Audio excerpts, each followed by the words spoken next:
Bismillahirrahmanirrahim.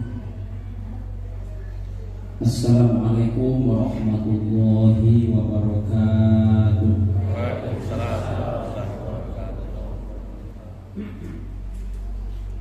Alhamdulillahilladzi arsala rasulahu bil huda wa dinil haqq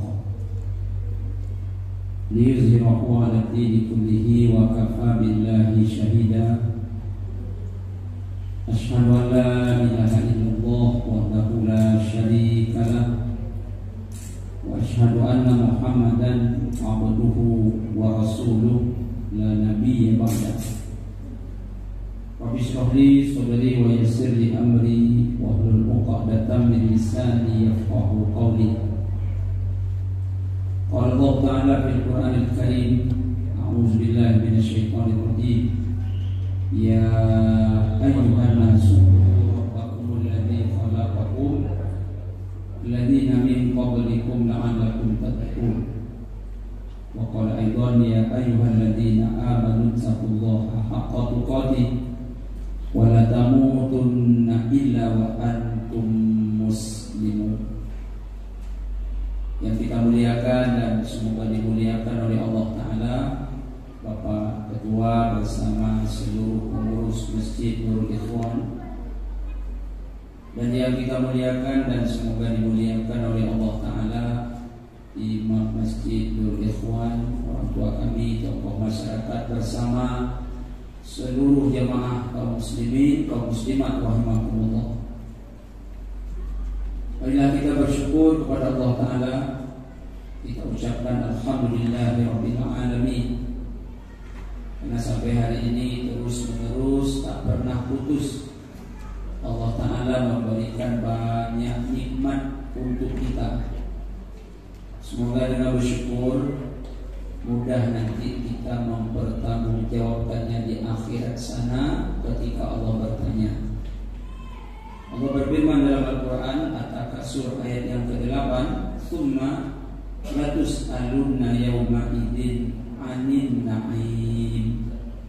Kemudian kamu sekalian benar-benar akan diminta pertanggungjawaban tentang nikmat yang dulu pernah diberikan. Dan semoga dengan bersyukur itu hidup kita senantiasa diridhai oleh Allah Ta'ala. Amin ya rabbal alamin. Kita berbanyak pula salawat dan salam kita mohonkan kepada Allah Ta'ala, semoga selalu dicurahkan kepada Nabi tercinta Muhammad sallallahu alaihi wasallam. Kita ucapkan Allahumma shalli ala Muhammad wa ala ali sayyidina Muhammad, dengan sering bersalawat syafaat yang kita harapkan dari beliau di hari kiamat nanti. Dengan izin Allah Ta'ala semoga kita mendapatkannya. Amin ya rabbal alamin. Kaum muslimin, kaum muslimat rahimakumullah, pada malam ini kita masih menyambung kaji kita bulan yang lalu. Pada bulan yang lalu kita telah membahas bagaimana agar ibadah kita terasa nikmat dan lezat, terlebih-lebih ketika kita sudah berumur 60 tahun. Kita telah sampaikan bahwa agar ibadah ini terasa nikmat dan lezat, mestilah kita bersungguh-sungguh sepenuh hati, bersungguh-sungguh mengikhlaskannya, bersungguh-sungguh berilmu tentang ibadah tersebut, bersungguh-sungguh memahami hikmah ibadah tersebut. Karena berawal dari bersungguh-sungguh itulah insyaallah kita akan sampai ke titik merasa nikmat dan lezat, lalu pada akhirnya Allah akan ridhoi kita. Allah berfirman dalam Al-Quran Al-Ankabut ayat 69, "Walladzina jahadu fina lanahdiyannahum subulana." Dan orang yang berjihad untuk mencapai keridhaan kami, benar-benar akan kami tunjukkan kepada mereka jalan-jalan kami. Dalam tafsir Ibnu Katsir kita baca, jihad di situ maknanya adalah para nabi, para sahabat, kemudian yang mengikut mereka. Termasuk juga makna jihad di situ adalah orang yang bersungguh-sungguh menuntut ilmu, mengamalkan ilmunya. Maka insya Allah orang seperti ini akan sampai kepada keridhaan Allah Subhanahu wa Ta'ala. Baik, pada malam ini semoga Allah mudahkan kita akan lanjutkan bagaimana agar ibadah kita terasa nikmat dan lezat. Kaum muslimin, kaum muslimat rahimakumullah, kiat berikut agar ibadah ini terasa nikmat adalah kita betul-betul memperhatikan makan dan minum kita. Jadi kalau begitu ada hubungannya makan minum dengan ibadah? Ada. Karena ada hubungan itulah sekali lagi makan dan minum betul-betul kita perhatikan. Kaum muslimin, Allah Ta'ala berfirman dalam Al-Quran pada surah Al-A'raf ayat 31,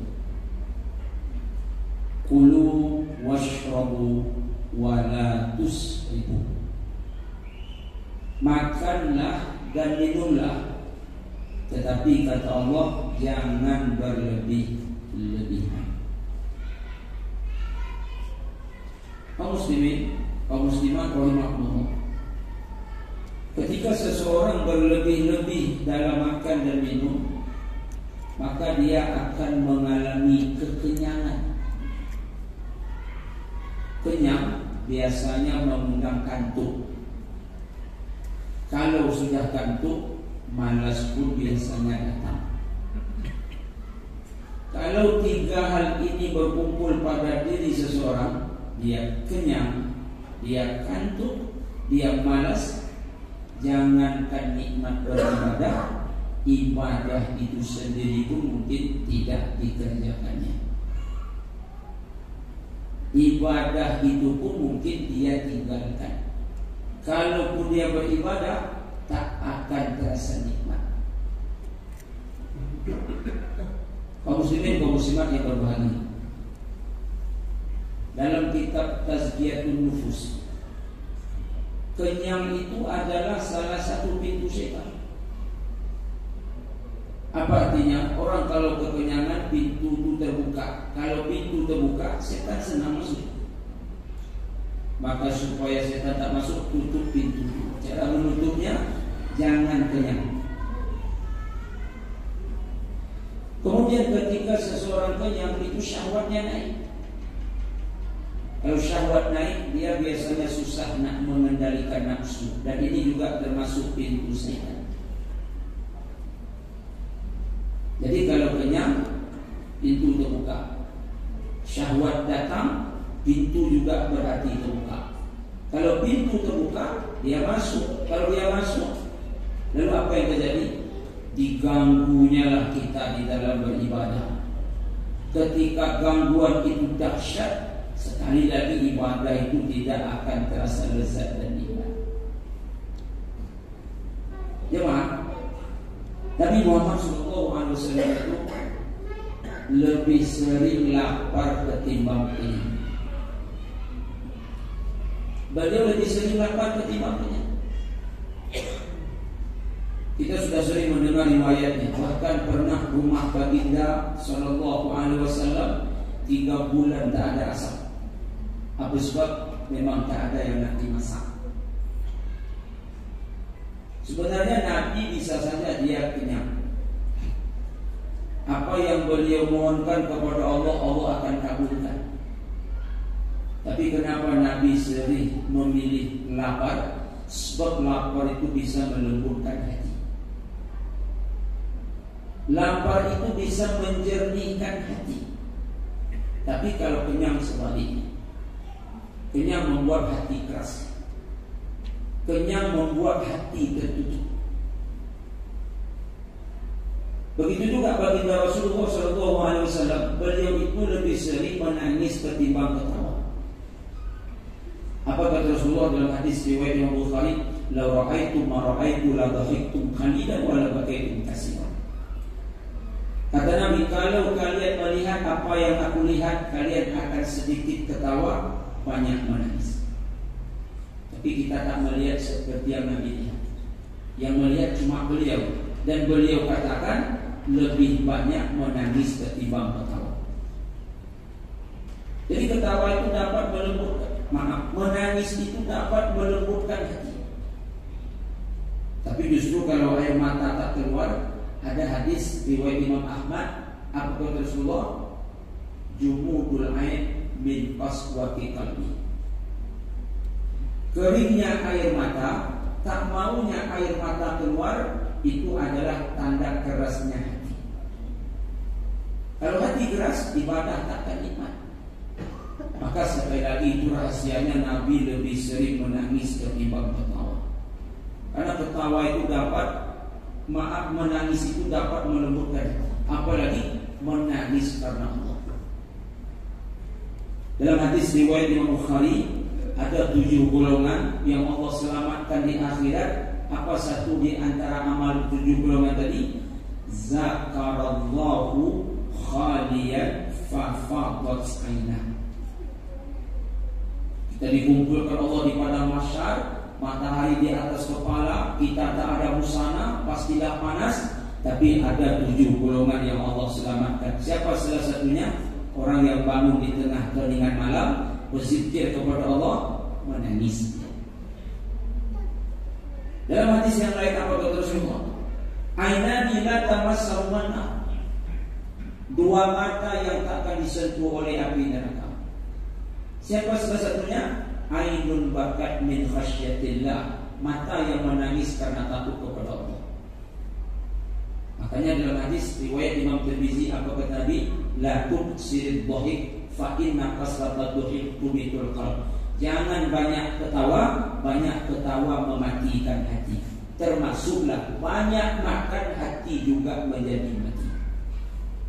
Itulah sebab kata Allah, makanlah, minumlah, tapi jangan berlebih-lebih. Coba tengok orang kalau kenyang, kantuk, malas, lalu dibawanya ibadah, tak khusyuk. Alhamdulillah tu aja 4 kali muak ni. Membaca bismillah muak ni. Ketika sedang baca Quran, kadang-kadang hilang ayat mana yang sedang dibaca. Hilang ayat. Kenapa hilang ayat muka muslimat? Dia ngantuk. Kalau ngantuk datang, malas datang. Coba koreksi. Apa mungkin penyebabnya? Itu penyebabnya adalah makan. Jemaah, bulan Ramadan, semangat beribadah kita naik. Faktor pertama memang karena Ramadan. Apa faktor berikut ketika bulan Ramadan semangat beribadah kita naik? Karena perut kita lapar. Kalau perut lapar, syahwat dan nafsu tak bisa kuasai kita. Dan ketika itu hati kita sedang hidup. Makanya kita bulan Ramadan semangat beribadah, dan ibadah kita itu rasanya betul-betul kita nikmati. Memang banyak faktor. Apa salah satu faktornya? Kita lapar. Waktu itu syahwat terkendali, pintu sedang tertutup. Kita tadi telah sampaikan, kalau pintu sudah tertutup, setan itu dia susah nak masuk. Kaum muslimin, kaum muslimat, saudaraku rahimakumullah. Makanya apa kata Nabi sallallahu alaihi wasallam? Kalau kalian makan juga, tapi hanya sekedar menguatkan tulang belakang untuk beribadah. Kalau tak bisa juga, perut mesti dibagi 3. Sepertiga untuk air, sepertiga untuk makanan, sepertiga untuk adakan. Kaum muslimin, kaum muslimat, saudaraku rahimakumullah.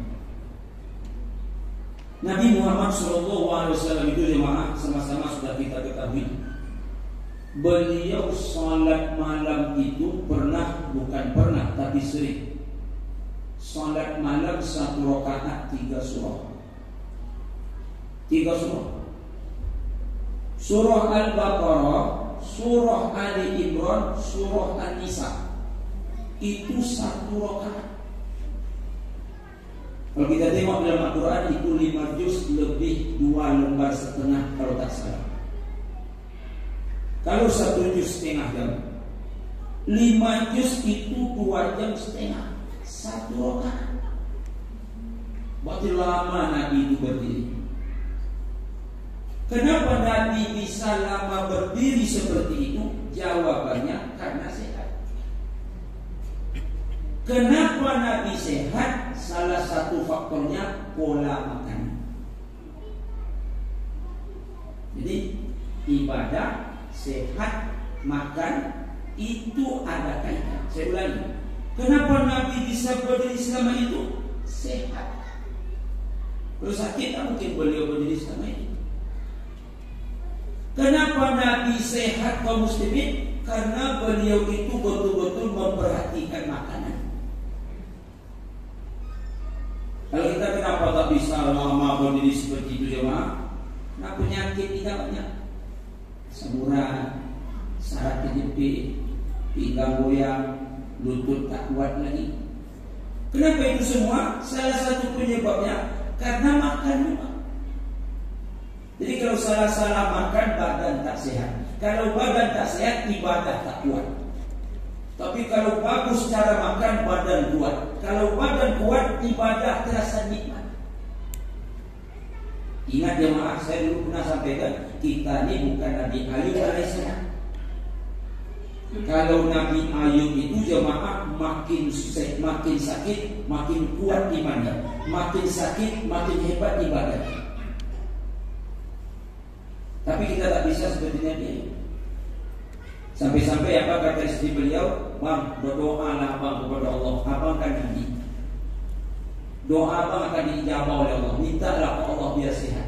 Ingatkan apa jawaban Nabi Ayub? Malu abang berdoa. Kenapa? Sakit baru, sementara sehat kemarin begitu lama. Dan Nabi Ayub berdoa. Doa dia. Apa doanya? Tapi bukan minta sehat. Berdoa Nabi Ayub tapi kan minta sehat. Apa doa Nabi Ayub? Coba tengok dalam surah Al-Anbiya ayat 3. Anni massaniyad durru wa anta arhamur rahimin. Aku ini sakit ya. Engkau Maha Pengasih, Maha Penyayang.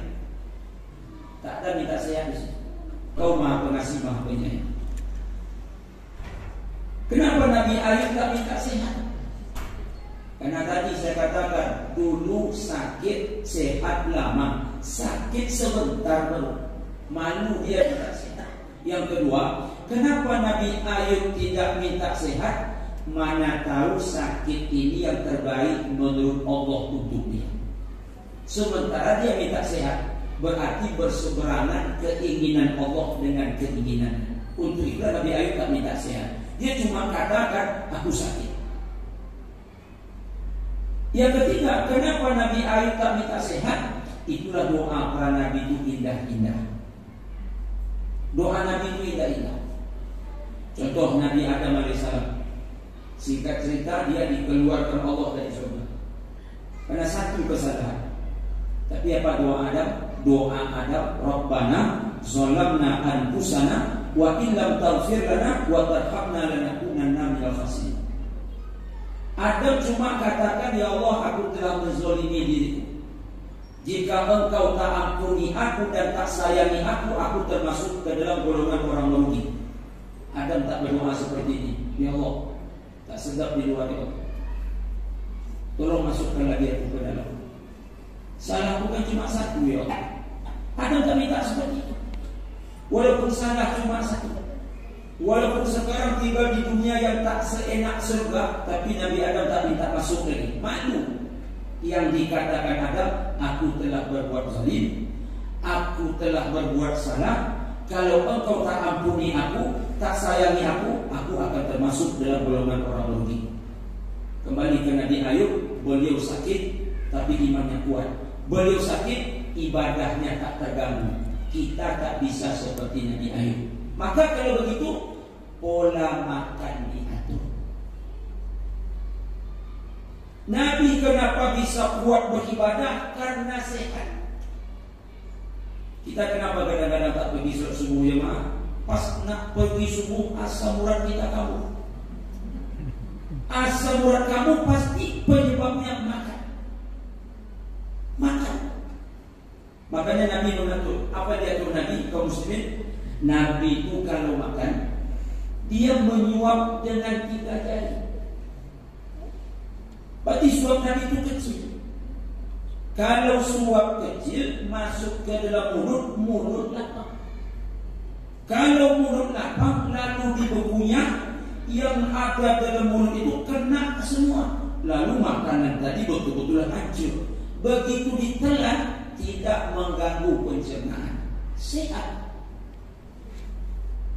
Kita suap tidak besar je, begitu masuk mulut penuh, gigi tak pernah lengkap. Bayangkan, mulut penuh, gigi tak lengkap, kunyah kurang. Lalu kita telan, apa kabar perut kita? Cobalah, suap besar, gigi tak lengkap, kunyah tak banyak, langsung ditelan. Begitu ditelan, itu rendang masih bulan, dan kaki itu masih besar. Azab pencernaan begitu tak sempurna dicerna, membawa efek negatif kepada badan kita. Akhirnya kaum muslimin begitu dibawa ibadah tak kokoh, begitu dibawa baca Quran tak semangat kita. Itu berawal juga dari makanan, di samping tentu faktor iman.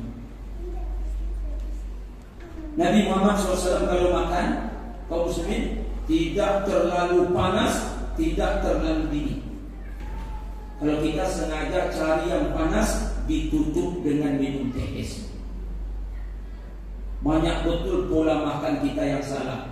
Cuma Allah saja yang sayang sama kita. Kalau Allah tak sayang, entah apalah penyakit yang kena ke badan kita gara-gara cara makan kita. Maka kaum muslimin sekali lagi, kalau begitu makan dan ibadah ada hubungan. Makanya kata Allah, makan, minum jangan berlebih-lebih. Kalau berlebih membawa penyakit. Kalau penyakit datang, ibadah tak nikmat.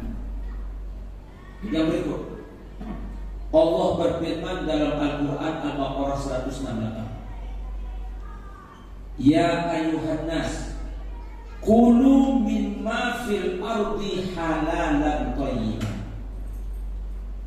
Wahai manusia, makanlah yang halal lagi baik dari apa-apa yang terdapat di bumi. Ini ayat tentang makan dan minum memang, tapi ada hubungannya dengan ibadah. Ada. Kita dengarkan keterangan jemaah. Halal ini ada 3. 1, halal cara memperolehnya. Yang kedua, halal zatnya. Yang ketiga, halal cara pengelolaannya. Didapat cara halal, bendanya halal, dikelola dengan halal. Thayyibah yang dimaksud dalam ayat mengandung vitamin, gizi, mineral, protein dan lain-lain sebagainya. Itu maksud kalimat thayyibah. Tapi yang nak kita bahas halal ini. Adakah kaitannya dengan ibadah? Adakah kaitannya dengan ketenangan hati? Ada. Jemaah, kalau kita nak naik haji atau pergi umrah, Allah berpesan, wa tazawwadu fa inna khairaz zadi taqwa. Berbekallah kalian kepada Allah, sebaik bekal adalah takwa. Apa maksud bekal takwa di situ? Bekal yang dibawa didapat dengan cara yang takwa, halal maknanya.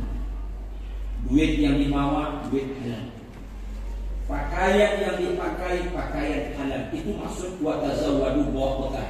Bekal takwa yang bagus didapat itu semua dengan jalan takwa, benar caranya. Singkat cerita, berangkat lagi. Nanti begitu sampai di Mekah, pas kita setelah memakai ihram, apakah itu umroh dulu kalau tamattu, kemudian nanti ihram untuk haji, kita akan talbiyah. Apa kita katakan? Labbaik Allahumma labbaik, labbaik la syarika laka labbaik, innal hamda wan ni'mata laka wal mulk la syarika lak. Itu Allah jawab. Allah jawab. Hadis riwayat Imam Tabrani. Apa jawaban Allah? Labbaika wa sa'daika. Zaduka halal wa rahilatuka halal wa hajjuka mabrur. Labbaik Allahumma labbaik. Labbaika kata Allah. Labbaik Allahumma labbaik wa sa'daika kata Allah. Aku datang memenuhi panggilanmu. Allah Ta'ala jawab, aku terima kedatangan. Wa sa'daika, aku berikan kebahagiaan kepadamu. Apa sebab? Zaduka halal, yang kau bawa bekal halal. Wa rahilatuka halal, kendaraan kau halal. Wa hajjuka mabrur, hajimu mabrur. Berarti makanan, pakaian ada kaitan dengan ini. Lalu bagaimana kalau tak halal? Labbaik Allahumma labbaik. Labbaik la syarika laka labbaik. Innal hamda wa ni'mata laka wal mulk la syarika lak. Allah sambut juga. Tapi apa bunyi sambutannya? La labbaik. La labbaik. Wala sa'daika. Aku tak peduli kedatangan. Aku tak peduli kan? Allah tak sambut maksudnya. Datang-datanglah tapi Allah tak sambut. Wala sa'daika, dan tak ada kebahagiaan untukmu. Kenapa Allah tak sambut? Kenapa Allah katakan tak ada kebahagiaan buatmu? Ini penyebabnya. Zaduka haram wa rahilatuka haram, yang kau bawa tak halal. Tungganganmu tak halal, sehingga wa hajjuka ghairu mabrur, hajimu tak mabrur. Nah, ini kaitannya makanan dengan ibadah. Allah tolak. Apa penyebabnya Allah tolak jemaah? Makanannya, minumannya, bekalnya. Jemaah, musafir itu doanya makbul. Apalagi musafir untuk haji. Orang musafir itu makbul. Kenapa orang musafir makbul doanya? Musafir itu kata Nabi azab. Apa maksud musafir itu azab? Karena musafir zaman dulu itu berat. Memang kena azab rasanya. Air payah, suasana cuacanya panas. Kan begitu dulu musafir di Arab Saudi sana, Mekah, Madinah, di Jazirah Arab. Tunggangannya orang musafir apa? Kuda. Mana datang? Onta. Adapun onta ada datang ke muslimin tetap panas. Berapalah kencangnya lari onta? Bahkan ada musafir jalan kaki. Berarti azab musafir. Sehingga orang musafir itu kalau berdoa Allah kabulkan, karena mereka dalam keadaan berat. Nah, pada suatu ketika ada musafir berdoa, badannya berdebu, berkeringat, mandi keringat, berdoa dia. Tapi apa kata Rasulullah? Allah tak kabulkan. Tadi katanya musafir doanya makbul, tapi sekarang kata Rasul, kenapa Allah tak kabulkan? Sebab kata Rasul, minumannya tak halal, makanannya tak halal, pakaiannya juga tak halal. Ini ada kisah jemaah. Kisah ini mungkin sudah pernah juga saya sampaikan, tapi karena ada kaitan dengan tema itu. Imam Syafi'i rahimahullah ta'ala, datang seseorang bertanya kepadanya. Yang datangi siapa? Suami istri yang tiap hari kelahi tak pernah henti. Suami istri kelahi terus. Bukan kelahi adu mulut jemaah, tutumu. Karena bininya kungfu, suaminya taekwondo, sama-sama sabu hitam. Jadi bukan adu mulut, kelahi, anak-anak kelahi. Datanglah sang suami ke rumah Imam Syafi'i rahimahullah ta'ala. Apa katanya? Syekh, aku datang minta nasihat.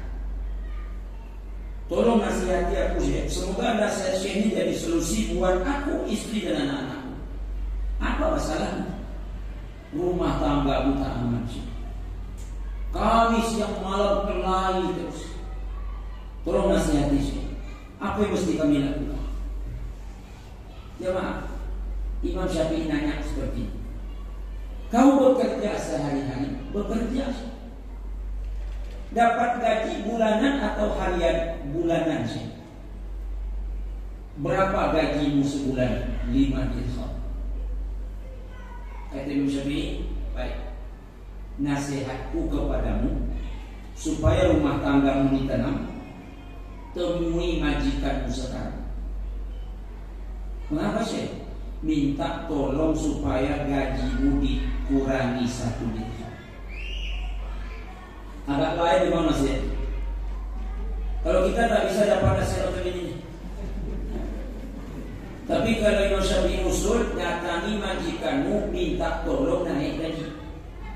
Mungkin karena 5 itu bising, besok kalau 10 tak bising lagi. Itu kalau kita bisa nasihat macam itu. Tapi kalau nasihat macam tadi, datangi majikanmu, minta kurang 1 dirham, kita tak bisa. Tapi orang ini ngikut, karena dia tahu ini ulama. Tak mungkin main-main ulama, tak mungkin main-main. Pasti serius. Dia pergi ke rumah majikan. Assalamualaikum, salam. Majikanku, ya, aku minta tolong. Apa tuh? Minta tolong gajiku dikurangi 1 dirham. Senang hati majikan. Waktu turun langsung. Majikan ini tak suka minta naik. Kalau minta naik itu lama ya Allah. Itu bukan naik. Tapi kalau minta turun, waktu itu turun juga. Apa katanya? Besok aku kasih kau 4 dirham. Singkat cerita, bekerja setelah 1 bulan dikasih gaji 4 dirham. Duit 4 dirham tadi dibawa balik. Apa yang terjadi jemaah? Rumah tangganya makin kacau. Makin kacau rumah tangga. Ialah 5 yang kacau apalagi 4. Kelahi lagi. Dia pergi lagi ke rumah Imam Syafi'i. Syekh, tolong kasih nasihat lagi, Syekh. Rumah tanggaku sekarang semakin kacau. Semoga nasihat Syekh jadi solusi. Kata Imam Syafi'i begini, temui lagi majikan. Ngapa lagi sih? Minta turun lagi 1 dirham.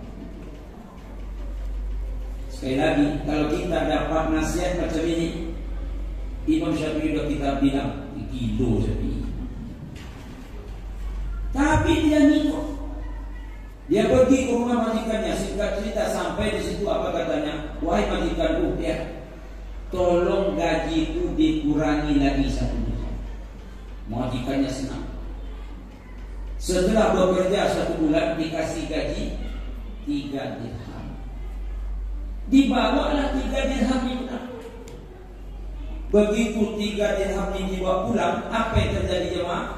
Rumah tangganya tenang. Angsur-angsur tenang lalu tenang.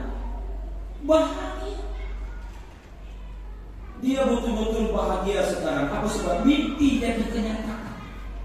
Kemarin rumah tangganya panas laksana neraka, sekarang bahagia seperti surga dunia. Dia bahagia. Tapi dia bingung juga, kok bisa? Dia lagi datang ke rumah Imam Syafi'i. Syekh, apa lagi? Aku mau lapor. Alhamdulillah Syekh, rumah tanggaku sekarang bahagia. Alhamdulillah.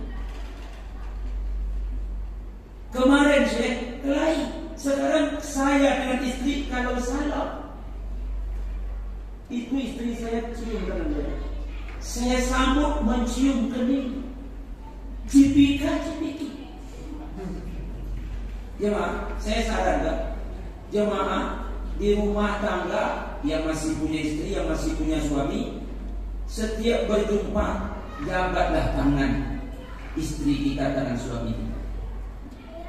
Ma min muslimaini yaltaqiyani fayatasafahani illa ghufira lahu ma qabla ayat tafarraqa. Dengar artinya.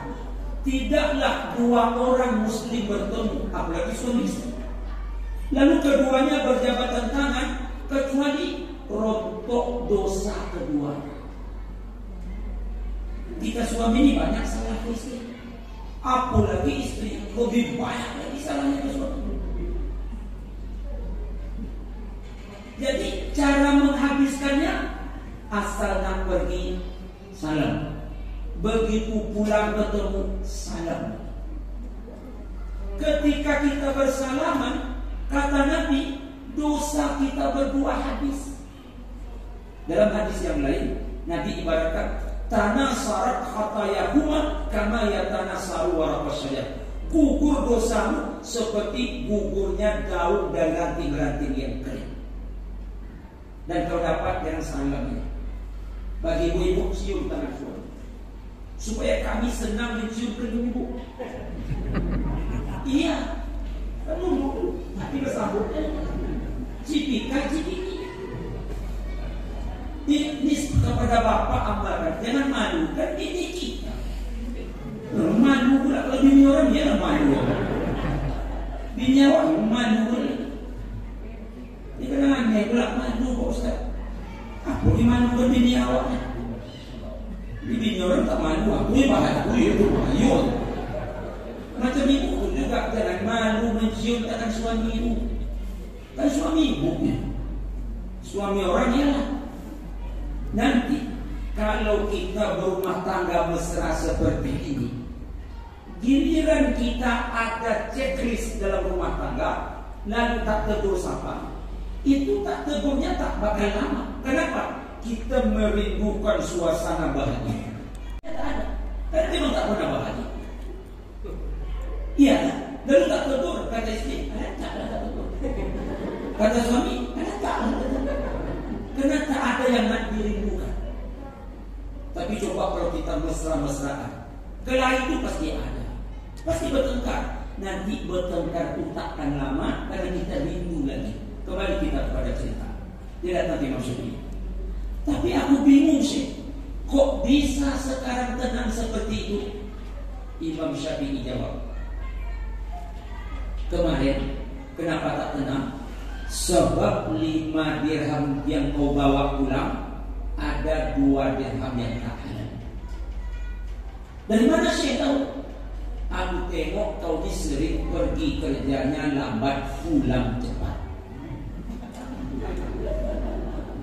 Yang kayak kau ni pantasnya gajinya 3, bukan 2.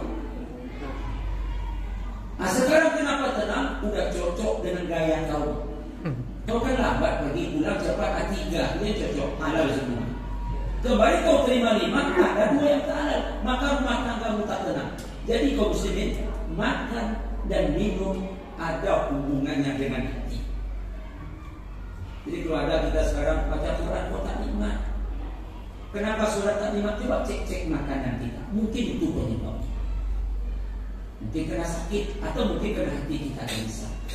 Mungkin jemaah nanya, Imam Syafi'i kok tahu Pak Ustaz? Imam Syafi'i itu pernah saya baca, beliau menuntut ilmu firasat. Firasat itu ada dalam Islam. Makanya apa kata Nabi? Takutlah kepada firasat orang beriman. Mereka itu melihat dengan cahaya Allah. Jadi Imam Syafi'i itu berada ilmu firasat. Begini orangnya, begini sifatnya. Begini orangnya, begini sifatnya. Itu Imam Syafi'i tahu. Pernah pada suatu hari kaum muslimin, dia bertamu ke rumah seseorang.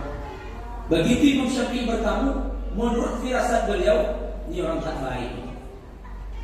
Ini orang tak baik. Ternyata jemaah orang itu baik. Dilayaninya Imam Syafi'i dengan makanan-makanan yang enak dan lezat. Dilayaninya dengan makanan enak dan lezat. Waktu Syafi'i bertamu, wah senang hati Syafi'i. Tapi apa kata beliau?